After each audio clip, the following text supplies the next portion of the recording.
spent my first 15 years trying to get out of the woods because I thought it was horrible. And I spent the next 20 years trying to get back.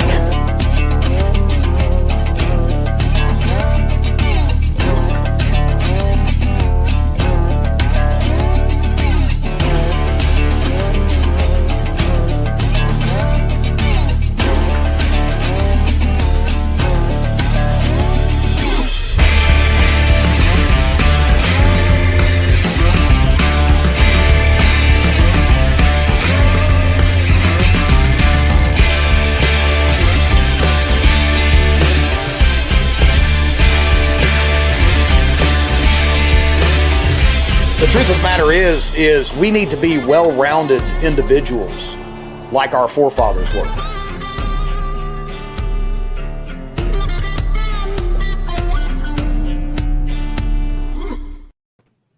Bada bing, bada bing. It is another Mountain Readiness Monday coming at you live from Appalachistan. Here in it, man, we got a full house tonight. Battle Gnome, Loki's mom, Guy, Teresa. Man, just Mike, his dad. Oh, there I am. Well, I don't know how that happened. Oh, that was the Russ of Oz from behind the curtain is who threw that up there. That's right. Smash that like button, share, invite your friends, all that kind of stuff. Patrick 7, what's up, bro? Good to see all you guys in the comments. Tonight, we got an awesome show because we have a true American, a friend, a comrade, one of the OGs of Mountain Readiness with us tonight. And you guys all know him because he teaches nonstop. We're gonna slow him down a little bit next time. But of course, Wes Hightower with Rally Point ST. What is going on, man? T, what's up, man? That intro is badass, dude. That's a cool intro, isn't it? Guns and all that. Pretty much so gets me demonetized right out of the gate, but that's okay because we're not making any money here anyway. So doesn't matter. We just say whatever we want to. So before we get rolling, guys, here you go. Rally Point ST. He's on all the media, Facebook, Instagram. Check out his website, scan that QR code because the Russ of Oz backstage puts these together for us. You just got to scan that thing with your phone. Boom. You're on there. But check Rally Point out. Awesome training. Awesome folks. A couple things I want to go over before we start chatting. Number one, remember, October 17th, 18th, and 19th is Fallout at the Vanhoy Family Campground. We'll be hanging with the Angery American. Wes will be there. All the folks, all the cool kids hanging out. Campfires. The coffee will taste even better. If that's even possible, and doing all the things. So make sure to come check it out with us. Join us. It's going to be a great time. And then I'll be putting some media out here on this as well soon. November the 6th, 7th, and 8th, we are going to be in South Carolina at CanCon. That's right. CanCon, y'all. You need to come down and hang out. That's Recoil Off Grid Magazine is putting that on. If you're into full autos, suppressors, and shooting a bunch, that's the place. Of course, Recoil was there with us this last May, did a great article about the event. Can't thank them enough. Just got off the phone with them. We're going to be taking a bunch of instructors down with us to be a part of CanCon. And Wes is probably going to be one of those instructors. We've got Tactical Rifleman Carl. All the people are going down there, and we're just going to shoot stuff because why not? That's why. So make sure to check that out. And we don't have a lower half or anything. I'm behind on my media, guys, but Brush Beater will be the sponsor of our October Fallout again. So big thanks to Brush Beater. Make sure to check out it's brushbeater.store for all your night vision training needs. Of course, Rally Point ST is part of that whole mix too. See how this works, guys? It's called community. All of a sudden, you cross-pollinate and you intermingle, and the next thing you know, boom, here we are having this great time. So let's get into tonight.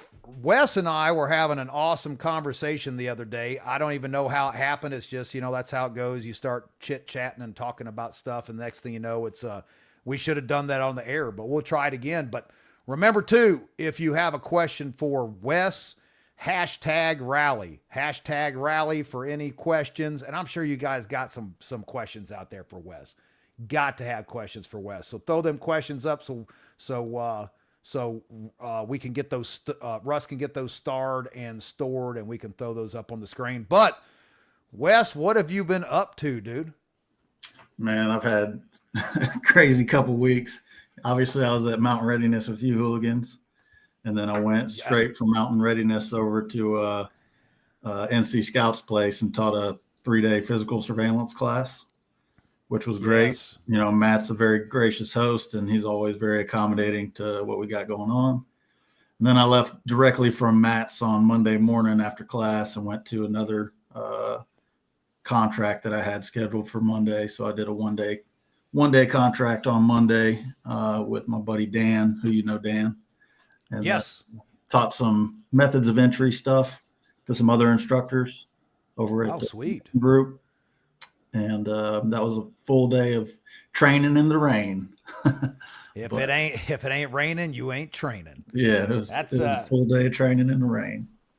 I heard Jerry say that because Jerry was there at that class you did there over at Brush Beater as well, wasn't he? Yeah, he was. Yeah. Yeah. I remember him saying that was an awesome, awesome class. I would have loved to have joined you guys, but I was still cleaning up garbage. Yeah, man. Tents, because that's part of that deal. But what'd you think about Mountain Readiness? I thought, man, we hit almost 1,000 people this time. Yeah. It was the best one yet, man. For sure. I've been, I'm an alumni member at Mountain Readiness at this point. And OG. Yeah, OG, right.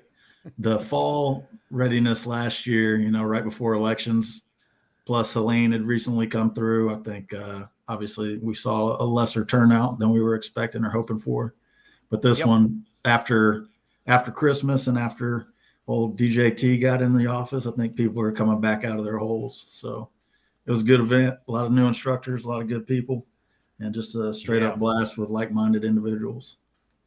No, that was a good time. I actually enjoyed. I caught a few classes. I still have yet.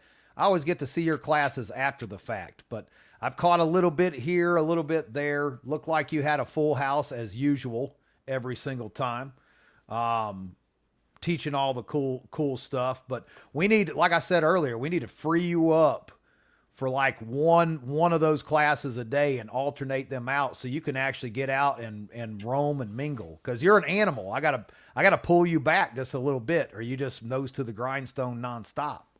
Yeah, man. Well, I gotta line the pockets somehow, Right. Yeah. That's true too. I know I got a charming personality and a winning face, but that don't pay the bills. So yeah. But those genes, however, hate to see you go, but love to watch you leave. Thanks, man. Appreciate that.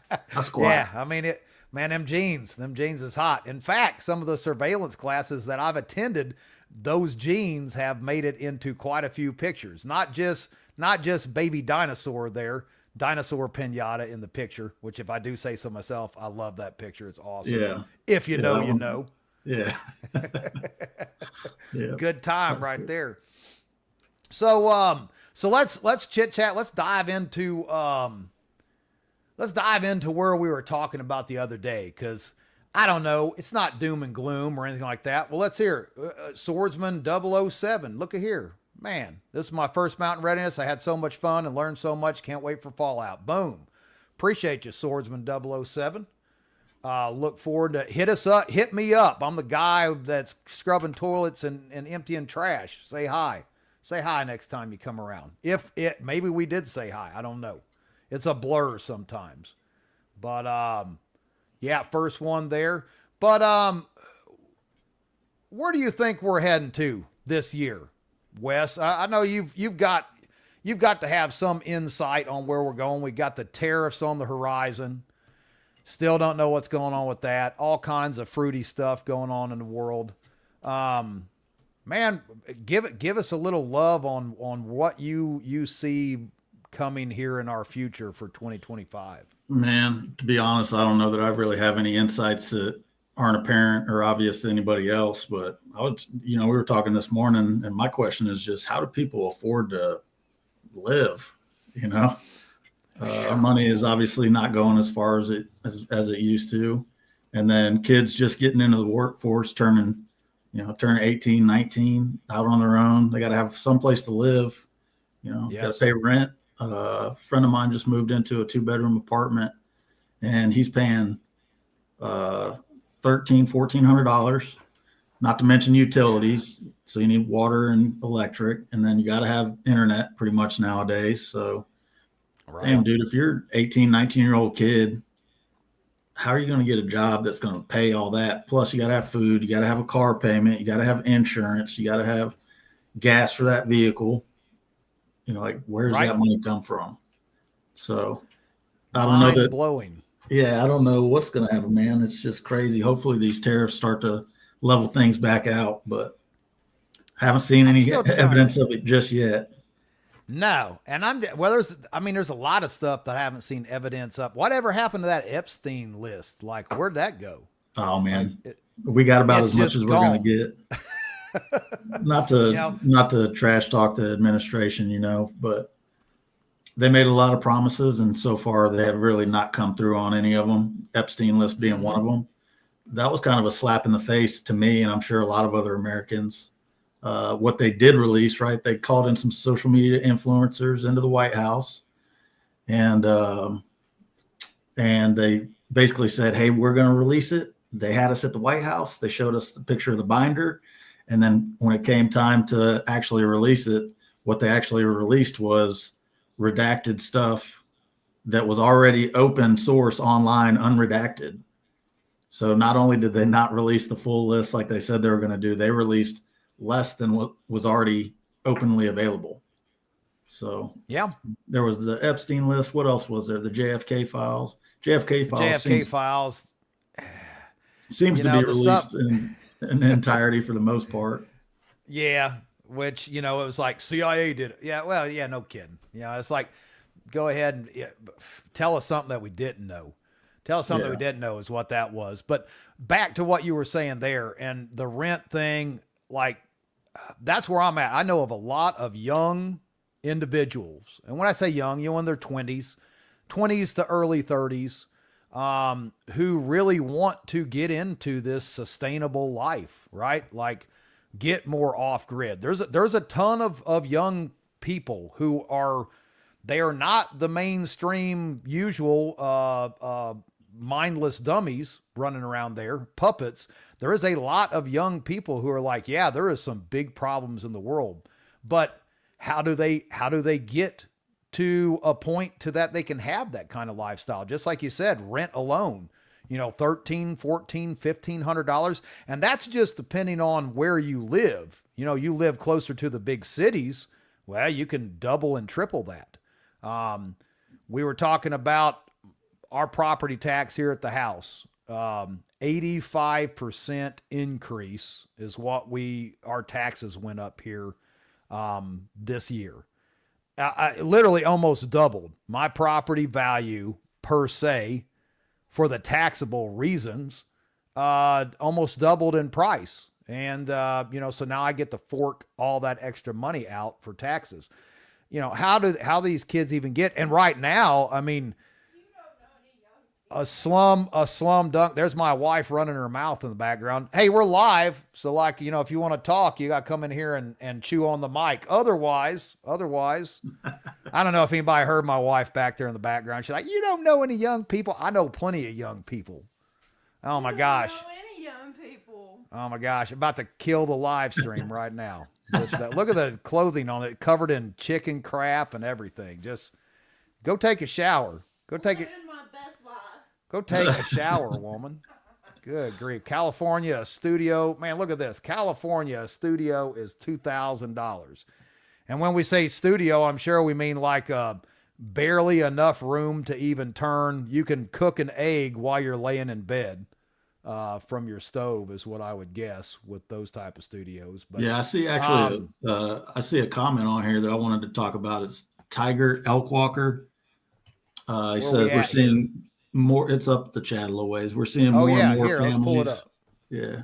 Yeah. Seeing more and more families selling individual properties and throwing in on multi-generational homesteads now, just to make it a little bit more financially manageable. Man, I think it used to be real commonplace, especially in like Europe, and you have multi-generations of knowledge, right? Like the youngest generation gets jobs and works away from home, but the 2 generations before that, they raise the young kids, kind of live together and share all that burden. And we were sold on the wrong American dream, in my opinion. The American dream is to grow up, move out on your own, get your own home, have your own car. And yes, not saying that you can't break free of that, but it's kind of designed, that American dream that we all were taught, it's kind of designed to enslave us. That's why multi-generational homes are so, I think, great. Oh yeah, no, but that's the thing is property prices, and yeah, there's a lot of people trying to do that to a degree, but being able to find people that can get along to make that happen, that's a big issue. And yeah, it wasn't. You're dead on the money, man. We're slaves to the society. Like, we were brainwashed. This was the perfect smoke and mirrors Ponzi scheme. I mean, from straight out of the gate as a child, you're taught to be a worker ant. And I've said that many a times. Like, you go to school, bell rings at 8 a.m., and every time the bell rings, you get up, you go to another class, the bell rings, you go to lunch. It's mocking what you do at the office. Then you graduate, get you a 30-year fixed mortgage, pay 3 to 4 times what the house is actually even worth by the time you're done paying the interest, on top of the $100,000 or more that you just paid in college. And you went for whatever degree, and you ended up working at Starbucks as a barista to get good insurance. And, so you're $100,000 in debt on that for nothing. Not that always happens, but, I was talking about this with somebody the other day, as my father was, man, he all the time had, a get rich quick scheme. And do you remember, Wes, the pyramid scheme where you would mail $1 to, whoever? They had this mailing list, and it just kept going, and you kept building off of this. Yeah. You remember that? Schemes. Yeah. Yeah. I mean, it was a Ponzi, pyramid Ponzi scheme. And, at the end of the day, nobody wins that except for a select few. And I think that's where we're at here in this day and age. Yeah. Well, it's also why self-reliance and preparedness is so important, man.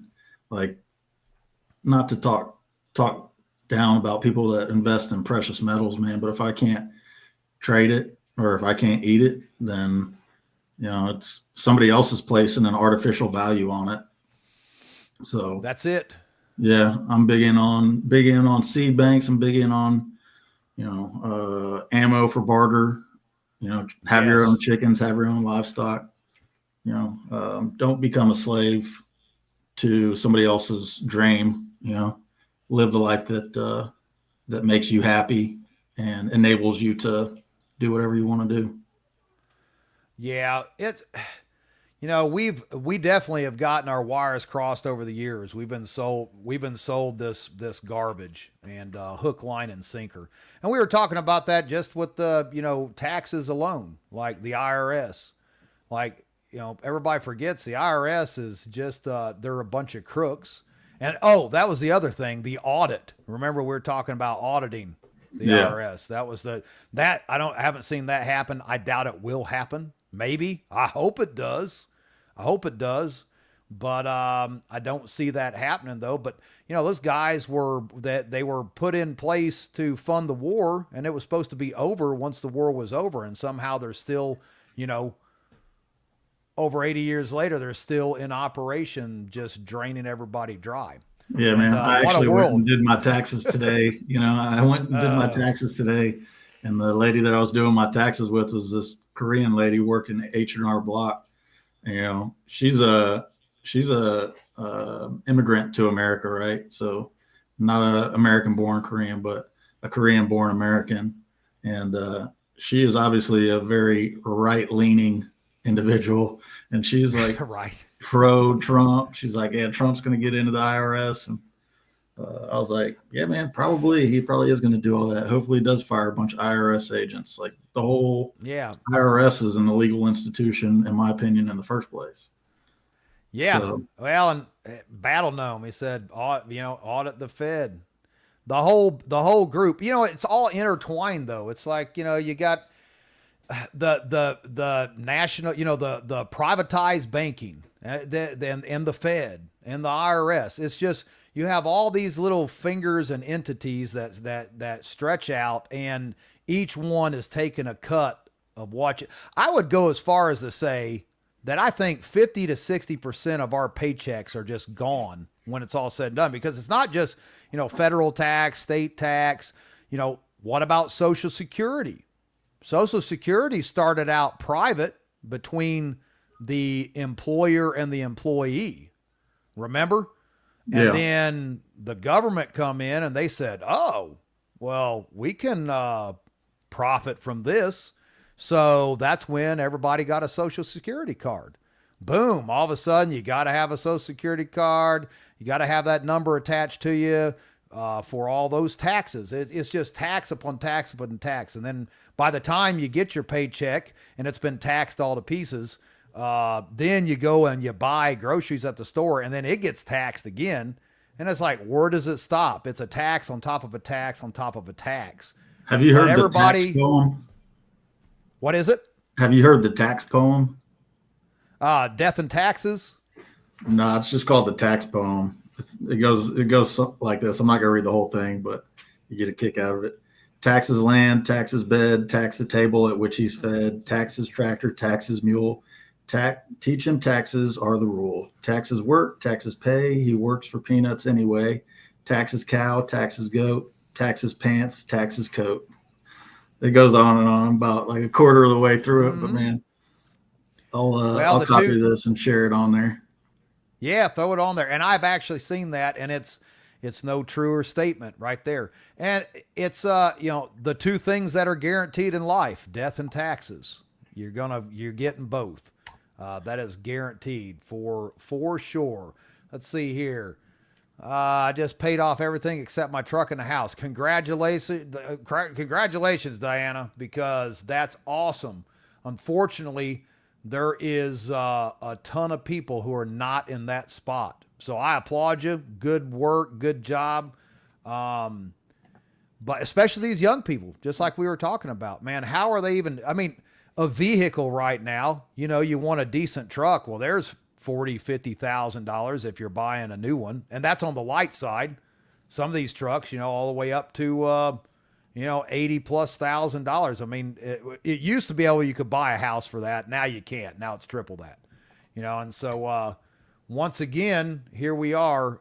How do we pay the bill? That grocery store alone. So I've decided to start off debt-free by living a simple life. I own my vehicle. I have a savings, a good job, and a cheap apartment. You don't need to go into debt to be happy. I agree. If you can stay out of it. But on the same token, how they have this to where no credit is worse than bad credit, right? I actually know a guy that I worked with, paid cash for everything. He retires and he tries to buy a vehicle on credit.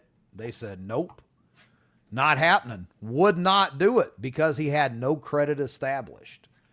So unless you can drop that $30,000 to $50,000 on that vehicle that you want, or just buy old beaters. I'm back to that point. I've got the truck out here. As soon as I pay it off, that Cummins 6.7 heap that just keeps bleeding my wallet dry. I'm about to just start buying $1,500 beaters again and just run them until they fall apart and buy another one. I don't know. It's what we got here, Pete. Yeah, you got it. You got it, man. So better age than never.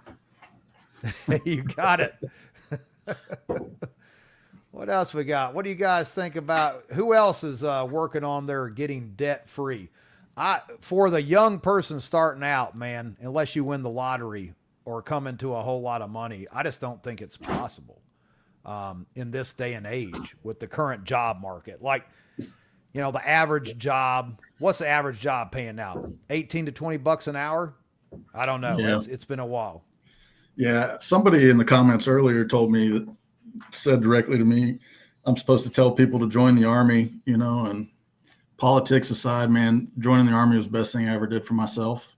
It's been a great career for me. Obviously, it's set me up to do well in the future. I've had medical insurance. I'll have medical insurance. My kids will have medical insurance.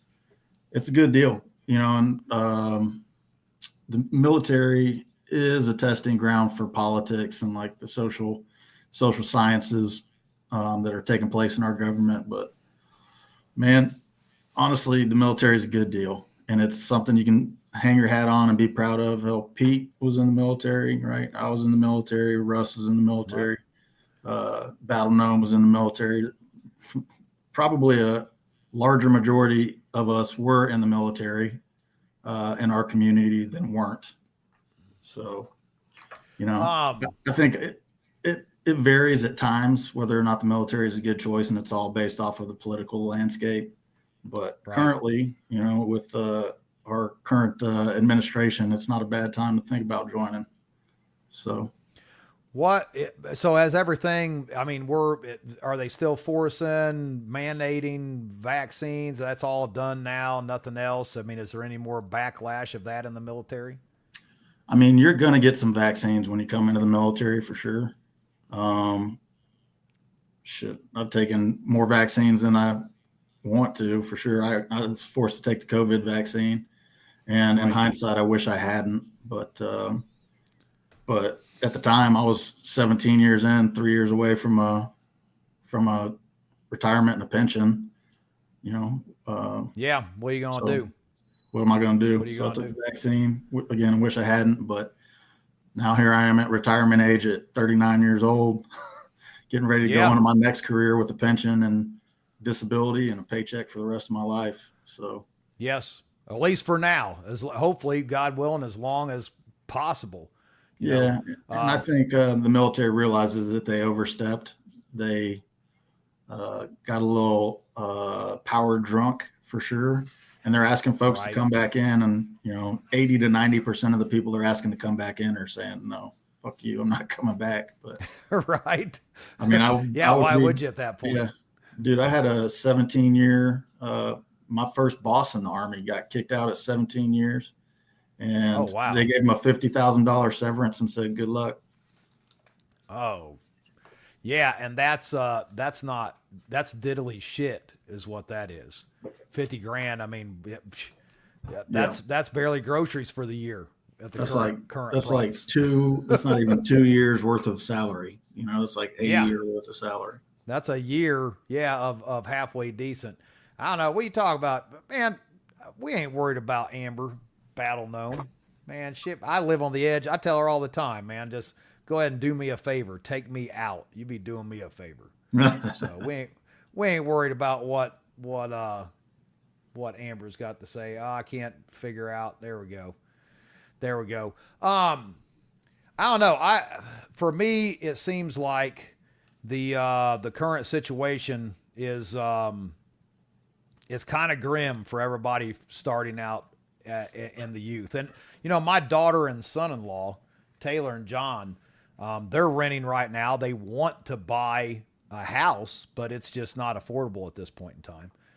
I can say, just even being established. I mean, I'm pretty established. We've been here 10 years now, and we haven't gotten even close to where we want to be. But at the same time, we've gotten a lot accomplished. We've got chickens, we've got goats, we've got pasture land that we're building. We've got gardens, we've got orchards, we've got the water situation taken care of. And I just could not imagine trying to start out right now with the current prices, what they are. I don't know how you do it. I mean, I don't know of a job for the average common guy, even on military. I mean, if you go into the military, you're guaranteed that check. But what does that check even look like now, Wes? Like if I headed into the Army right now, what's that paycheck start out at? I mean, that's a question for the internet. You can go ahead and pull it up, but I think, let me see, Army pay scale 2025. Basic enlisted pay scale for the Army. So E1 with less than 2 years is making $23.19.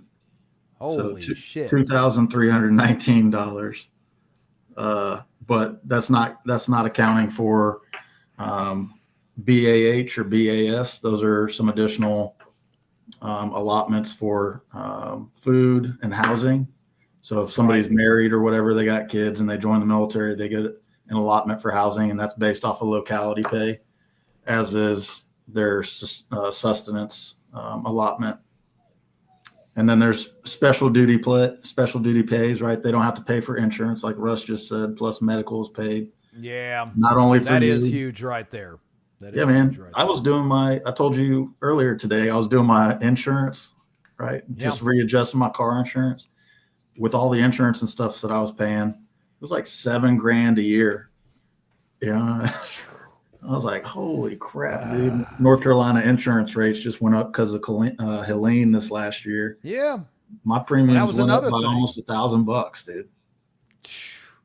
And that's what we were talking about earlier as well, is insurance companies rule the world, y'all. That's just what it is. And they never lose money. They are the casino of the world, because whenever they take a loss, they just hike the price up across the board.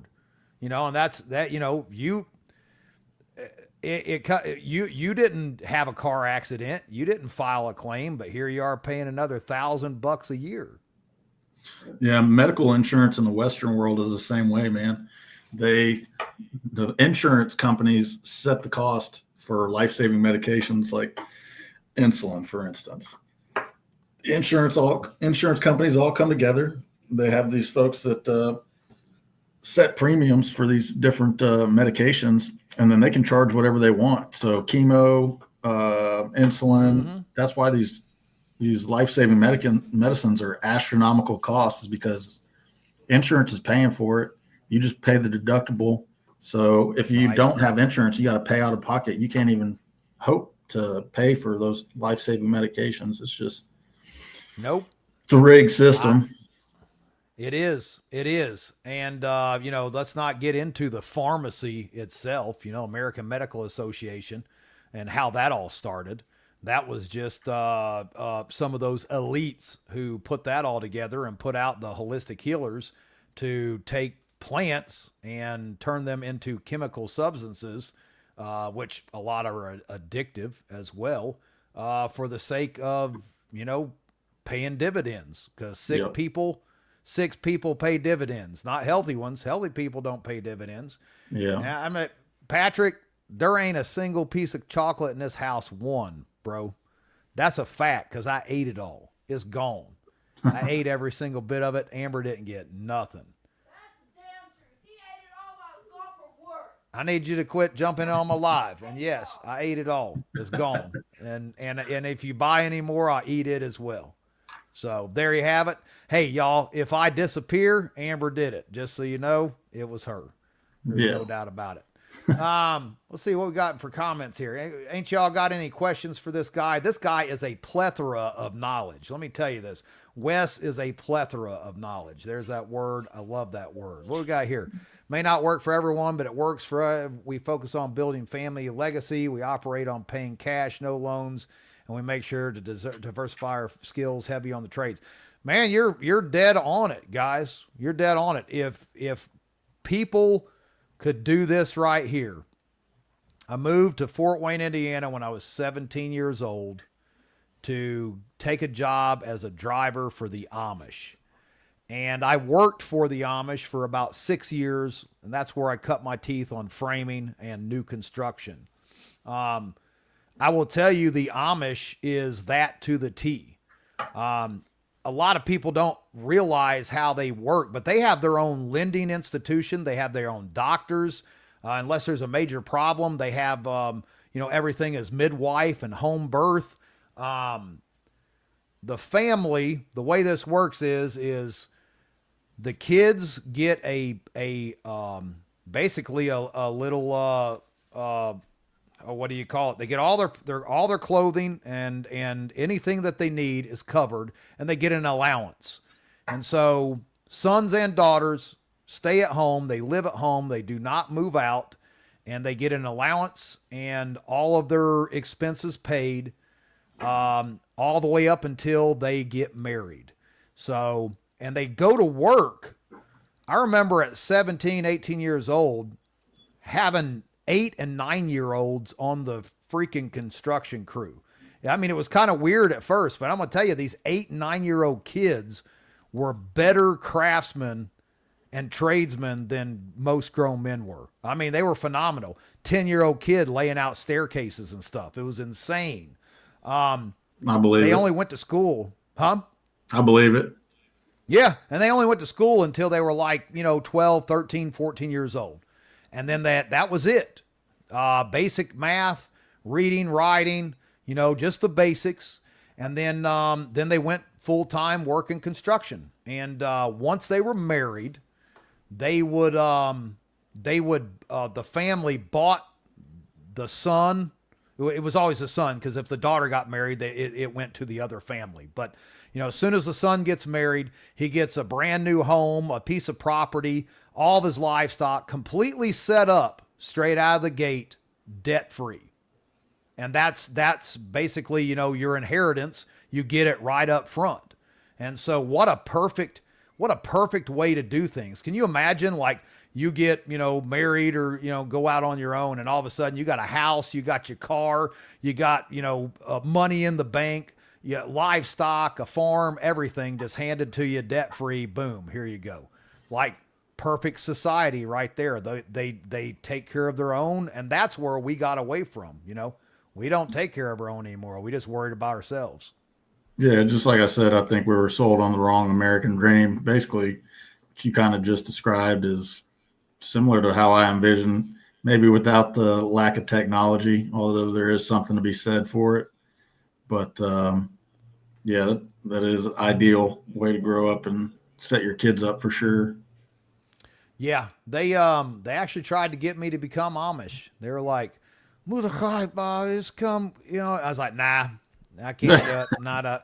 I'm not gonna not drive a vehicle, bro. Not gonna do it." And I still have tons of friends that are Amish. Every time I go back to Indiana, I'll stop in and eat supper. They love music. We'll sit there and pick the guitar and sing and hang out. But technology wise too, they're not what you would expect.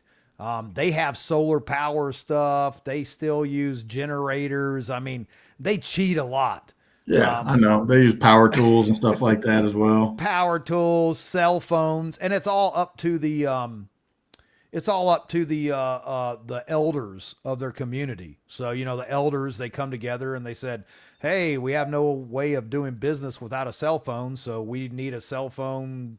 We should have cell phones for business." So, they have business cell phones. The ordinary. Yeah, it's kind of what we have here. It says, "Is it true the Amish pay no taxes on religious exemptions?" No. They do pay taxes, but they cut out a lot of expenses because of how they pull their money together and their lending. Like they'll pull their own money together. And so you don't borrow money from a bank, you borrow money from a community. So if you want that barn built, you're getting an interest-free loan. So you're pulling, you're shaving all that cost off.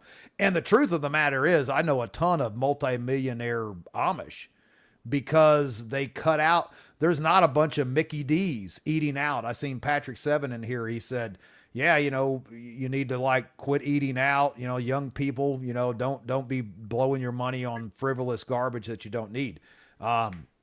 And he's right. The Amish do the same thing. They don't eat out. They pack their own lunches. They pull their own money together. They have their own doctors. They have their own grocery stores and hardware stores. I know a ton of Amish that have lumber companies and lumber yards, and they buy their products from their own people. And, and then they get a huge saving. Like if I go in there, I got to pay extra, but if you're Amish, you get a discount. So, they do pay taxes, but they have figured out how to minimize a lot of those expenses that we do pay. Yeah, So, back to good the question. eating out thing, man. Not to mention eating out is expensive, but a lot of times eating out, especially if you're eating fast food, the food you're eating is not nutritious. It's not filling. If you're eating whole food that you raise and butcher on your own, you're going to get a lot more distance out of that type of food than you will whatever you're getting eating out. I think another overlooked resource is hunting, right? Like here in Carolina, we can kill 6 deer a year, 3 turkey. Man, if you kill 6 deer a year, that's a lot of meat, dude. And that's a chunk of meat for the freezer. Yeah, that should get like one person through the entire year without having to buy any additional meat if you ration it correctly. So, I know Byron Russell from Black Armor Guns. Yeah. He man, that dude, I think he pulls like 10 deer a year, but he actually, he harvests all the good stuff off the deer, back straps and all that stuff. And then he also uses it for raw diet for his dogs. So he's cutting out, because you can wrap up some serious money in pets now when it comes to food. And once again, same thing. Pet food is garbage. Most of it is the same thing as eating at McDonald's. It's just full of garbage that probably kills your pets more than it actually helps them. Same as our food. I do the same thing that Byron does. Actually, I make Mika's food, and it saves me about $10 a month making her food with more nutritious food, and it's cheaper. And I use organ meat. I get a lot of venison from other folks that don't want different parts of the deer and stuff like that. And I can make better food for her at a cheaper rate. The only thing it costs me is time. So. Oh yeah, and that she's healthy as a horse eating like that too. A lot of the stuff in the pet foods is toxic and poison. I mean, it's the same thing. Look here, like I'm sure you've seen the thing on the French fries with McDonald's. The russet potato. Like for all y'all that don't know, if you don't, which I'm sure most of here in the comment area do, but the russet potato is naturally got a bunch of blemishes on it. And so they chemically spray these things because McDonald's says that's the only potato that we want to use for French fries. And so they have to spray it with some, I don't remember what the chemical is, some toxic stuff. These guys are in full chem suits and breathing apparatuses, spraying this stuff down. They throw them in a storage, like a big, huge hoop house. And you can't even go in there next to this stuff for like a couple weeks after it's sprayed because it's so toxic, it'll kill you. And that's what's on your food. I mean, like, sure, it tastes great, but there's a reason that, the food industry has more scientists employed than NASA, because they design food to be addictive and they design food to taste good, even though it's complete garbage. Yeah. We got a comment here from Tigart Elkwalker again. Rally point. Did the Army prepare you to manage your finances before you left? Did you have any culture shock coming out into non-military world with regarding to finance? So when you get out of the military, they force you to go through a program called SFLTAP, Soldier for Life Transition Assistance Program, and financial management is part of that. They want to make sure that you're financially stable before you hit the ground in the civilian world, and make sure that you're not going to be a drain on society or one of these homeless veterans that you hear so much about. And it's in their best interest to do that, right? Because anytime somebody sees a homeless veteran on the street, the question is always like, well, what happened to him? Why did the Army or military not take care of this individual? So yeah, the Army goes to great lengths to make sure that service members, not just the Army, all branches of the military, they go through great length to ensure that you're set up for success in the civilian world. And, not to belittle people that have fallen on hard times. Me personally, I think the folks that are homeless in today's society, especially service members, vast majority of them are homeless because they want to be. not because there's not ways to help them. So Yeah. that's another racket, dude. If you look at California, LA, San Francisco, places with the largest densities of homelessness, they also get the largest amount of federal aid to fix their homelessness. It's just like the medical problem we were just talking about. There's no money to be made on a healthy patient, right? We want to keep these people sick so that we continue to get the money for federal assistance that we can continue to siphon off of and, line our pockets. So No, I agree 100%. There's my wife. What do you do? You know what, woman, don't worry about what I did. This is my live stream. You can start your own live stream anytime you want to and say whatever you want to. There you have it. Keeps throwing comments, yelling at me and stuff. This is the stuff that I put up with, guys. It's a tough world. It's a tough world here in T-Land. So I have a friend of mine that lives in Omaha, Nebraska. I don't know. Have you ever been to Omaha? Oh yeah, several times. Yeah, it's a shithole. Like, Omaha is a nasty city. And he runs this big plumbing business. And so I used to go there to hang out. His son was the same age as me. I used to go down there, work at a processing plant with his brother there in Snyder, Nebraska.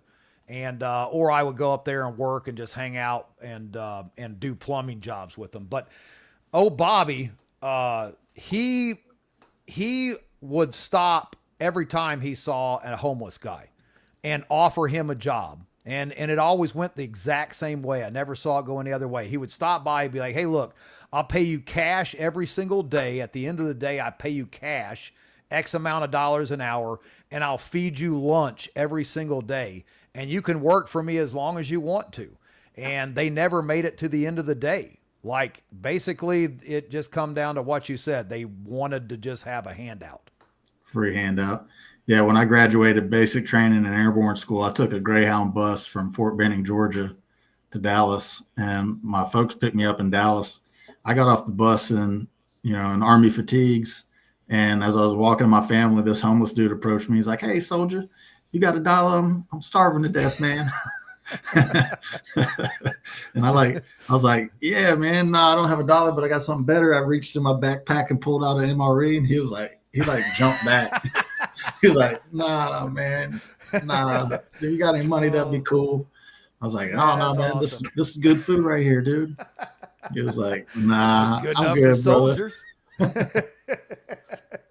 That's great, man. That's great. I had something like that. It was bad. I had this a Plymouth Horizon hatchback. You remember them little shit box cars? I don't know if you remember that little 2-door, like no room, like the driver's seat. You're rubbing elbow to elbow when you have a passenger. And I was driving this thing around just to save money, doing construction, had a ladder in the back, like a step ladder. Like, there was no room in this truck. And so I pulled into this gas station in Fort Wayne, Indiana. And I was going in to grab me a pack of smokes back in the day when I smoked like a freight train. And I come out with my cigarettes. I get in my car and I see this old boy. He's working the parking lot, man. He's going from car to car, trying to get loose change. And he comes up to my window and he's like, hey, yo, man, I come down here for a job and the job fell through and now I'm just trying to get home. I need some gas money, I just, whatever you can spare. I'm like, hey, look, dude, I'm kind of down on my luck. And so I don't have anything to spare. And he's like, well, can you give me a ride down to there was a gas station about a mile down the road. He's like, I got a friend down there. I'm going to go hook up with him. I was like, sure, dude, like jump on in. So he gets in the passenger seat and the whole time, he's like, oh, I'm down on my luck. And I'm like, man, I feel you because like my girl just left me and I just start coughing all over him. I start hacking, coughing, choking. I was like, she just left me. And come to find out, she give me hepatitis, bro. I was like, and I just cough and spit all over this guy. And you ain't never seen somebody try to crawl out of a moving car before like this dude did. I mean, it was hilarious. I made him stay. I just sped up. I made him stay all the way until I got to the other to the other gas station, and then, he hit the ground running. I told him I had, got a disease and I'm broke. I'm living in my car, spit all over him. That dude, I mean, he took off running. It was the funniest thing. You had to have been there, but I enjoyed Straight to the clinic. Straight to the clinic. Yeah. Oh, that dude. Yeah. Straight there yeah. There's my book. That's it. Available soon on Kindle. Yeah. I was going to that other gas station, right? He had already worked the parking lot for an hour and a half and was out of people that were going to fall for it. Ain't nobody had no more change. He done cleaned that. He drained that one, dry. But it was funny because, I also worked for the city as a mechanic for 15 years. And we were out on a service call in the company truck, and I seen that same dude in the parking lot of a grocery store running the same hustle. And I told my buddy, I was like, hey, pull up next to this guy, and we rolled over, and I rolled the window down. I was like, hey, bro, do you need? And he just took off running. Didn't even look at me, just took off running, gone. Never saw him again. So you got to have a good time. What's the point of living if you can't have a good time, man? Virginia Bushcraft. What's going on, man? Thanks for joining it. Yeah, it was really funny. If you could have seen that guy turn just pale white when I spit all over him, told him I had hepatitis, man. It was awesome. So good times. And my wife still, like, if it keeps up, Russ, just go ahead and ban her. Just ban my wife if it keeps going on. I'm going to have to ban her from the live stream if she keeps this up. I'm going to ban you. You're going to be banned from the live stream. But what's your future look like, Wes, as far as like where do you want to be at in 5 years if the world still is tearing at that time? Man, somewhere on a boat. On a boat. Well, I mean, if you're growing hydroponics, you could still have a pretty decent garden. Like you don't have the whole self-sufficient homestead thing. It's just a boat and that's it. Hey, you can do a lot with a boat, man. You seen Waterworld with Kevin Costner? That's true. Man, it's been a long, that's an old movie now. Oh, that's telling a great your movie. age. That was an awesome movie. I forgot all about Waterworld. Oh yeah, man. I probably watched it. I don't know. I watched it this year, recently, but I don't know, man, just coming back to lifestyle, like I love self-sufficiency and homesteading and all that stuff, preparedness, but I also don't want to build a bunker and live like Burt Gumpert, and Tremors, where like living behind barbed wire and not experiencing life. That dude had a pretty awesome gun room. He does, and I have a pretty awesome gun room as well, but I want to have a pretty awesome gun room on a boat. Yeah. Will it all fit on the boat? I guess if it fits on the boat, then, all those, what was it? 30, what was the zombie movie where they ended up on boats because the zombies couldn't get them out on the boats? Was it World War Z with Brad Pitt? No, it wasn't that one. That wasn't that one. It was one of the older ones, not 30 Days of Night. It was like Resident Evil. Something like that. It was one of those where they come out with a movie. It was like basically the week after, and then they did one that was a year after. They did all these different scenarios of what the world looked like, but they were on a boat at one time because the zombies couldn't get them. So, hey, zombie apocalypse. Dale Gribble. Little King of the Hill golden reference there. Old Security Good Dale. Balance. There it is. Boom.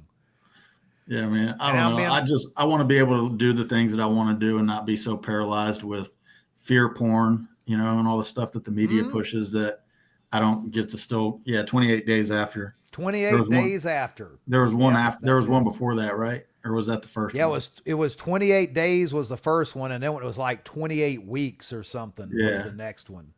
28 months maybe. Yeah, they're coming out with another one, right, Corey? Yeah, that's what I thought. There was another one. I think it's coming out this year. The next one, if I believe. I think I saw it on a trailer.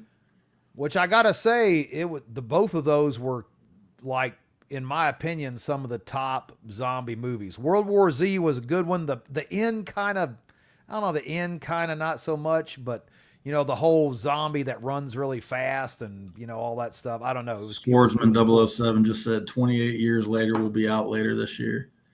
Sweet. Yeah. And it's going to be 2-part. First one comes out this year. Hell yeah. Have to check those that out good. for sure. Yeah, those were good. Those were some movies. Of my favorite. And then my wife's like threatening me. Like I said, guys, something happens. Something happens. Said I got to leave this room eventually. You're right. Do me a favor. Do me a favor. That's okay. Yeah, I mean, the whole world is seeing this. So she's got work tomorrow, T. You just got to stay up till she leaves for work. That's it. That's all I got to do. So it's easy. But I don't know. I like the boat. Man, there's some stuff that lives out there in the water. I don't want no part of. And a lot of that stuff down there that you just don't. There's stuff that has not even been discovered down there in those deep, dark areas of the ocean. Oh yeah. And, I don't know if that's not my thing. I don't know if even with some of this Viking blood, I don't know if the boat thing it fits into what I'm shooting for. I wasn't talking about the ocean, man. Yeah, the ocean scares the shit out of me too. Actually, before I got on here with you, I was watching a Nat Geo documentary with Anthony McKenzie, the dude that was the black dude that was the latest Captain America. Yeah. Yeah, he's doing this shark documentary. He's from like New Orleans originally, but it interests me. I have no interest in like being on a boat in the middle of the ocean because I know that I don't know what's down there. I was talking about, I just like to be near the water. You know, it's like kind of calming. Fresh water more so than salt water. Yes. Yeah. Well, that's why I like my pond out front. Like I can actually start fishing this year. The black crappie, dude, they're like, oh, I can't. They're like that. Nice. Which is what's basically 8 to 10 inches long is what they're saying. That's when you're supposed to start pulling those. I don't know. I have never fished crappie. I've never ate crappie, but everybody tells me they're amazing. Yeah, they're good. Hell, bass are good if you know how to cook them. Yep. So crappie, I got bluegill. I'm about to throw some bass in there because the frogs have just taken the thing over. Like, I'm not even kidding you. It's like the freaking one of the plagues of Egypt, dude. I like walk out at night to shut the chickens up, and I have fell down from stepping on so many frogs. Their guts, I slide. I've literally slipped and fell down because of stepping on frogs. That's crazy, dude. Out here. Well, the crappie ought to take care of that. Definitely adding some bass to your pond won't hurt. Yep. The crappie have not taken care of it. Like you go up the bank of this pond, there is millions of tadpoles. Like it's mind blowing how many frogs is in this. You have perch and sunfish in there, like bluegill. I got bluegill, not a lot. I don't know what happened to them. The snapping turtles took them out, but right now it's crappie and a few bluegill and some grass carp just for, eating that stuff off the banks. Well, you need to get that turtle control get your turtles under control. That's a battle that I'm constantly waging with my pond, man. I counted 55 turtles on the bank of my pond earlier this year. Wow. Yeah, dude, I killed one like yesterday morning. I got a turtle trap out there in the pond. I'm just constantly fighting this battle with the turtles. That's what I'm doing, but my deck sets up real high on the backside of the house so I can shoot right down into the pond. And I blast them off the deck now and again. I just sit out there and snipe the turtles in the pond. But dude, we've got some like massive alligator snapper. Like these dudes, I'm not even kidding you. I could fit my hand in this one's mouth that I took out. Well, you probably need to get rid of those too, as much as cool as they are. And snapping turtles are hard to trap, dude. Yeah, no, I just shoot them because they float up to the top in the summer, to catch a breath. Yeah. And if I sit out there for an hour, I can usually see one pop up, and I just smoke that fool. Man, I've got this turtle trap, and I've never caught snapping turtles with it, but it'll help with like red and yellow-eared sliders. It's called a Pond King turtle trap. Okay. Check that out. Just Google it. And you could probably figure out a way to rig one up. I think they're like $400-$500, something like that. But all it is a box with a hinge and a ramp and floats. And when they climb up those ramps, there's a flat spot at the top, and they climb out there on that flat spot to sun themselves, and then they drop down into the box. That thing works like a charm, dude. No kidding. I've got one I've got to try. I've got a tri hook on a string, and it's attached to a milk jug, so it floats. Yeah. And I've like seen a guys jug do line. that. Yeah. Yeah. You just, it snag, then you snag them and drag them in and send them on to turtle heaven. Yeah. But the gun things work pretty good as long as you shoot low enough, because them shells, man, if you're not shooting with something that's got some, a little rump to it, a lot of times it'll ricochet off of those. Yeah. The problem with shooting them all is that they only, you're only killing them while you're shooting. A turtle trap works for you when you're not even there. Yep. Yeah, I've got to get that going. We don't eat turtle. Man, I need to find your neighbors. Like give turtles for chickens. That's a win right there. Call that a winner. Do y'all have algae on y'all's pond? Any problems with algae or anything? Zero, because it's spring fed. The spring comes out of the mountain, rolls through my front yard, goes into the pond, and then exits the backside and goes down the hill. Oh, that's awesome. So I've got a spring fed pond, about close to a half acre spring fed pond. And so that thing stays ice cold. I want to throw a little trout in there because I'm pretty sure they can last. The one edge of the pond at the backside is about 14 foot deep. Wow. Ice cold too. So I think it's 50 degrees for trout. They need water 50 degrees or colder to survive. I'll have to check that here in July, August, see if it stays. But I know it stays pretty cold. Like the section towards the house, of course, is a couple feet, but then 10 feet out it's 4 foot, and then 20 foot out it's 10 foot, and that back corner is about 14, 15 foot deep there in that corner. So, work. That's why I bought this place. A spring that starts on the mountain behind me on my property that runs into the pond. And then our well was an artesian spring that they capped. And nice. 100 years ago, people would come all from around here to fill up their drinking jugs from right here in this front yard. So, and I know that because the old man down at the bottom of the hill, he was actually born in this section of the house that I'm sitting in right now. Of course, it didn't look like this. The millions of dollars that I spent remodeling this place that I should have burned to the ground. You mean millions of dollars in emotional damage. Can never get that back. But hey, I'm married to Amber, so I can handle it. I can handle anything. Married to that girl there. Isn't that right, babe? I don't know if she's still in the comments or not, but man, we are an hour in running our yaps just like that, Wes. Well, that went quick. Leave us. Yeah, she's in there yelling. Leave us with some wisdom. What do you have for these folks that are still hanging out? Of course, guys, boom, Rally Point ST, some of the best training in the business. If you have not taken any courses from Wes, you need to. And of course, he works there with Brush Beater and Matt, NC Scout. Awesome folks over there. And you got classes coming up, don't you? There at Rally Point? No, I don't have anything booked right now. Summer's coming up, and I want to be able to spend it with my kids. So I'm probably going to take summer to do the dad thing. And it's my daughter's first school year, so summer's going to be a big deal for us this year. And absolutely. Then, once they start back to school, we'll probably ramp it up again.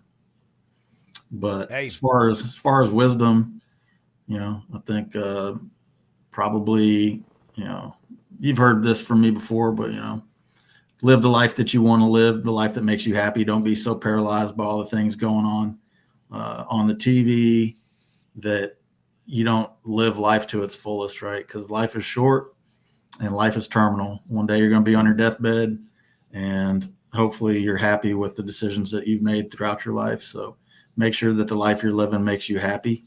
Make sure you're taking care of your body, taking care of your mind, and taking care of the ones around you, because it goes quick. So it goes quick. I can't even add anything to it. I'm not going to. Words of wisdom right there. Don't spend your life chasing that dollar, y'all. I did it for years. It ain't worth it. It's just a piece of paper with dead people on it. and it ain't even worth that anymore. So it's Yeah. not even worth the paper that it's printed on. So yeah, what he said. See y'all next week. Roll us out of here, Russ. Appreciate you being on, Wes, as always, T. brother. Thanks for having me, man. All right. We'll see